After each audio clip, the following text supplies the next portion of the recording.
help horse owners who want to become better people for their horses.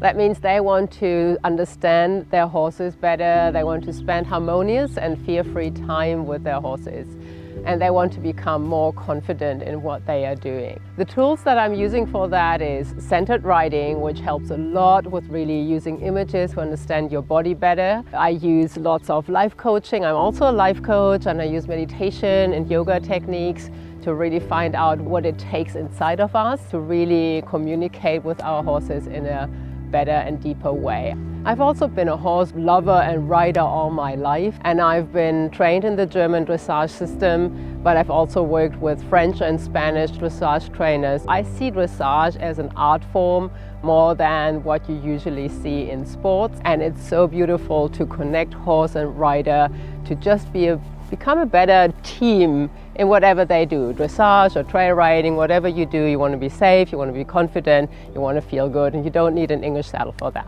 So what the balanced seat means is that you, first of all, you stay on, which I think is really important for all of us. So the foundation for a good and balanced seat is the pelvis position. So for that, I will place my hand on the back of her pelvis right here.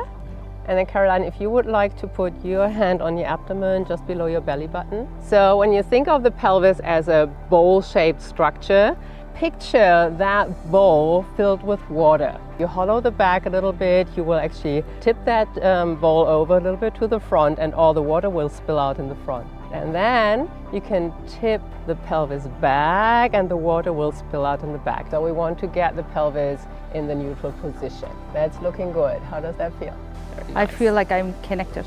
Yes. The pelvis is really the center of your body and the place where you communicate with your horse from. Okay, for the next step, we want to see how the pelvis actually follows the horse's movement, the pelvis and the legs. Because the more we are in the horse's movement, the better we are in sync and the more efficient our aids will be. So when we start walking, and you just relax your pelvis and your legs, and then you tell me what kind of movement you feel in your pelvis. Yes, I can feel my legs going with his barrel as it's going back and forth, and then my pelvis, my seat also has a motion that's going with his. It's like left, right, Yes. left, right. Yes, very good. Yeah. Now I want to use this for a transition to a stop. It's going to be really easy because now she feels his movement and they are really connected. Her pelvis, her center is connected to his movement of his hind legs. And so what I'm going to ask her is to then at one stage stop that movement, exhale and really drop her tailbone as if she were dropping an anchor from her tailbone. And that might already make him stop.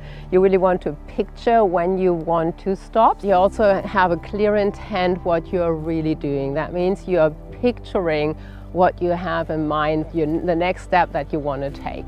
And then you picture the stopping of your pelvis. Super, perfect. So the more your intent is very clear, the less you actually need your aids, your legs, your reins.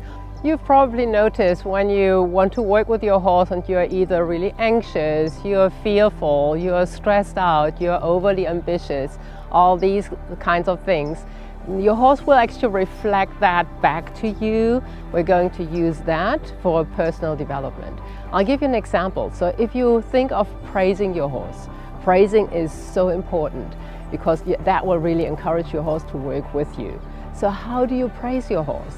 Do you really allow that wave of joy coming through you when you really feel your horse has done something really beautiful?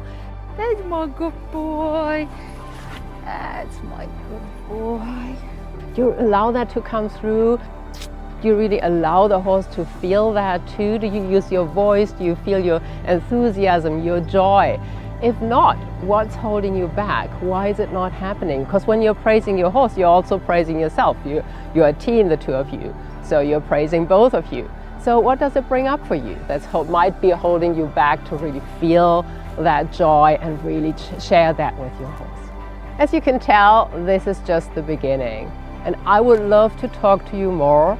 So please feel free to contact me I offer complimentary phone sessions for 1 hour where we will have time to talk more about your horse. Everybody loves chatting about their horses. I do too. So I would love to talk to you more. Please contact me.